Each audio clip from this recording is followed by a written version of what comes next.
As Holly and AJ pointed out, the holidays are just around the corner, and that means lots of holiday meals. Neil Melancon now joins us from the Target on Millerville here in Baton Rouge with this week's Bottom Line. And Neil, what can we expect for food prices as we go into this holiday season?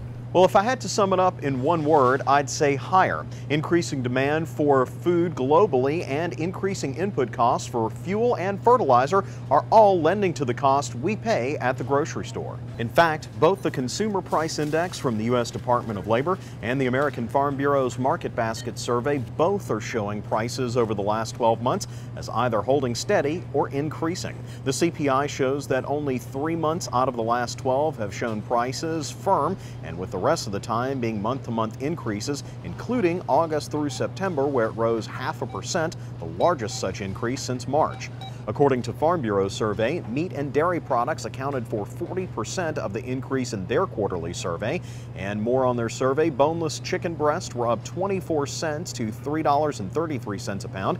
Bacon was up 23 cents to $4.41 per pound. And sliced deli ham up 17 cents to $5.43 a pound.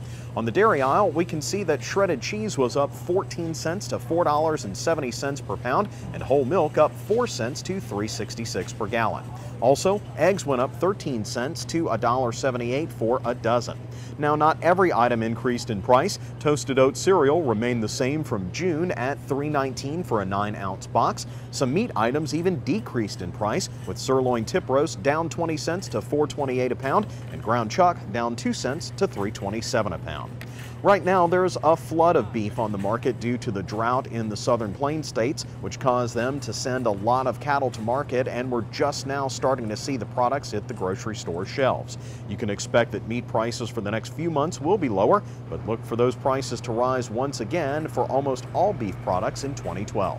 The bottom line is we'll be paying more here this year and into next, and even though they're forecasting prices should come down a bit next year, the trend will still overall be higher. Well, Neil, certainly not good news for holiday shoppers. I guess we'll have to wait to the spring and see what happens. Neil Melancon, thanks.